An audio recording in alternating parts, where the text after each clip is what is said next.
ಧರ್ಮಶಾಲಾದಲ್ಲಿ ವಿರಾಟ್ ಪಾಟಿದಾರ್ ಸ್ಫೋಟಕ ಆಟ. Play of ರೇಸಿಂದ ಹೊರಬಿದ್ದ ಪಂಜಾಬ್, ಸತತ 4 ಪಂದ್ಯ ಗೆದ್ದ ಆರ್ಸಿಬಿ.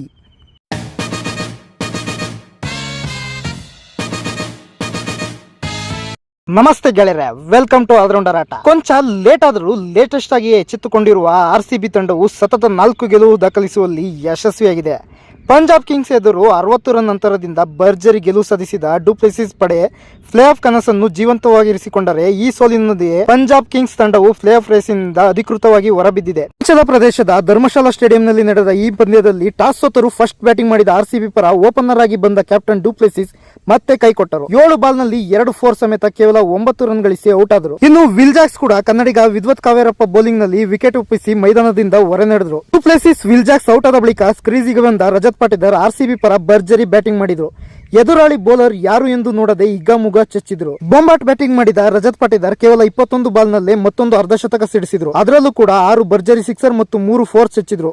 ಇವರ ಬ್ಯಾಟಿಂಗ್ ಸ್ಟ್ರೈಕ್ ರೇಟ್ 250 ಆಗಿತ್ತು. ಇನ್ನು ಆರ್ಸಿಬಿಯ ಮಾಜಿ ಕ್ಯಾಪ್ಟನ್ ವಿರಾಟ್ ಕೊಹ್ಲಿ ಕೂಡ ಅಬ್ಬರದ ಬ್ಯಾಟಿಂಗ್ ಮಾಡಿದ್ರು. ತಮ್ಮ ಸ್ಟ್ರೈಕ್ ರೇಟ್ ಬಗ್ಗೆ ಟೀಕೆ ಮಾಡುತ್ತಿದ್ದ ಎಲ್ಲ ಟೀಕಾಕಾರರಿಗೂ ವಿರಾಟ್ ತಮ್ಮ ಬ್ಯಾಟಿನಿಂದಲೇ ಉತ್ತರ ಕೊಟ್ಟರು. ಕೇವಲ 47 ಬಾಲ್ನಲ್ಲೇ 6 ಭರ್ಜರಿ ಸಿಕ್ಸರ್ 7 4 ನೊಂದಿಗೆ 92 ರನ್ ಸಿಡಿಸಿ ಹರ್ಷದೀಪ್ ಸಿಂಗ್ ಬೌಲಿಂಗ್ ನಲ್ಲಿ ಔಟ್ ಆದರು. ಇನ್ನು ವಿರಾಟ್ ಅವರ ಸ್ಟ್ರೈಕ್ ರೇಟ್ ಬರೋಬ್ಬರಿ 195. ಇನ್ನು ವಿರಾಟ್ ಈ ಮ್ಯಾಚ್ ನಲ್ಲಿ 6 ಸಿಕ್ಸರ್ ಸಿಡಿಸುವ ಮೂಲಕ T20 ಕ್ರಿಕೆಟ್ ನಲ್ಲಿ 400ಕ್ಕೂ ಅಧಿಕ ಸಿಕ್ಸರ್ ಸಿಡಿಸಿದ ಸಾಧನೆ ಮಾಡಿದ್ರು. ಅಲ್ಲದೆ ಐಪಿಎಲ್ ಟೂರ್ನಿಯಲ್ಲಿ 4 ಬಾರಿ 600ಕ್ಕೂ ಅಧಿಕ ರನ್ ಗಳಿಸಿದ 2ನೇ ಬ್ಯಾಟರ್ ಎನಿಸಿಕೊಂಡರು. ಕ್ಯಾಮ್ರಾನ್ ಗ್ರೀನ್ ಕೂಡ 27 ಬಾಲ್ನಲ್ಲಿ 1 ಸಿಕ್ಸರ್ ಮತ್ತು 5 4 ಸಮೇತ 46 ರನ್ ಬಾರಿಸಿದರೆ, ದಿನೇಶ್ ಕಾರ್ತಿಕ್ 7 ಬಾಲ್ನಲ್ಲಿ 2 ಸಿಕ್ಸರ್ 1 4 ನೊಂದಿಗೆ 18 ರನ್ ಚಚ್ಚಿದ್ರು. ಇದರ ಪರಿಣಾಮ ಆರ್ಸಿಬಿ ನಿಗದಿತ 20 ಓವರ್ಗಳಲ್ಲಿ 7 ವಿಕೆಟ್ ನಷ್ಟಕ್ಕೆ 241 ರನ್ ಕಲೆ ಹಾಕಿತ್ತು. ಆರ್ಸಿಬಿ ಬ್ಯಾಟಿಂಗ್ ನ ಕೊನೆಯ ಓವರ್ ನಲ್ಲಿ ಹರ್ಷಲ್ ಪಟೇಲ್ ಕೇವಲ 3 ರನ್ ಕೊಟ್ಟು 3 ವಿಕೆಟ್ ಪಡೆದರು. ಇನ್ನು ಐಪಿಎಲ್ ನಲ್ಲಿ ಮೊದಲ ಪಂದ್ಯವಾಡಿದ ಕನ್ನಡಿಗ ವಿದ್ವತ್ ಕಾವೇರಪ್ಪ ಅದ್ಭುತವಾದ ಬೌಲಿಂಗ್ ಮಾಡಿದರು. ಅವರು 4 ಓವರ್ಗಳಲ್ಲಿ 36 ರನ್ ಬಿಟ್ಟುಕೊಟ್ಟು 2 ವಿಕೆಟ್ ಪಡೆದರು. ಆದರೆ ಪಂಜಾಬ್ ಫೀಲ್ಡರ್ ಗಳು ಉತ್ತಮ ಫೀಲ್ಡಿಂಗ್ ಮಾಡಿದ್ದಾರೆ. ಅವರು ಮೊದಲ ಪಂದ್ಯದಲ್ಲೇ 5 ವಿಕೆಟ್ ಗಳಿಸಿದ ಬೌಲರ್ ಆಗುತ್ತಿದ್ದರು. ಯಾಕೆಂದರೆ ಪಂಜಾಬ್ ಫೀಲ್ಡರ್ ಗಳು ವಿದ್ವತ್ ಕಾವೇರಪ್ಪರವರ ಬೌಲಿಂಗ್ ನಲ್ಲಿ 3 ರಿಂದ 4 ಕ್ಯಾಚ್ ಗಳನ್ನು ಕೈಚೆಲ್ಲಿದ್ದರು. ವಿರಾಟ್ ಕೊಹ್ಲಿ ಖಾತೆ ತೆರೆಯುವ ಮುನ್ನ ಮತ್ತು 10 ರನ್ ಆಗಿದ್ದಾಗ ಹಾಗೂ ರಜತ್ ಪಾಟಿದಾರ್ ಖಾತೆ ತೆರೆಯುವ ಮುನ್ನವೇ ಕ್ಯಾಚ್ ನೀಡಿದ್ದರು.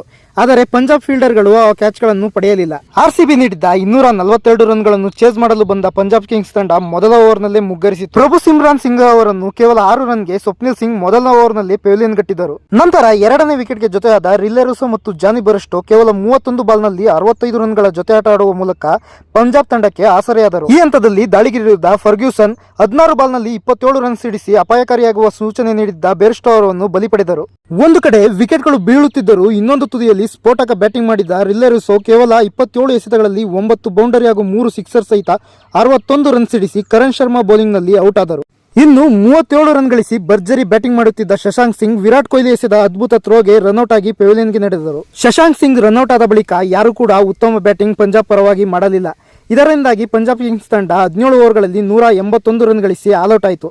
ಇನ್ನು ರಾಯಲ್ ಚಾಲೆಂಜರ್ಸ್ ಬೆಂಗಳೂರು ತಂಡದ ಪರವಾಗಿ ಮೊಹಮ್ಮದ್ ಸಿರಾಜ್ 3 ವಿಕೆಟ್ ಪಡೆದರೆ, ಸ್ವಪ್ನಿಲ್ ಸಿಂಗ್, ಲೂಕಿ ಫರ್ಗ್ಯೂಸನ್ ಹಾಗೂ ಕರಣ್ ಶರ್ಮಾ ತಲಾ 2 ವಿಕೆಟ್ ಪಡೆದು ಮಿಂಚಿದರು.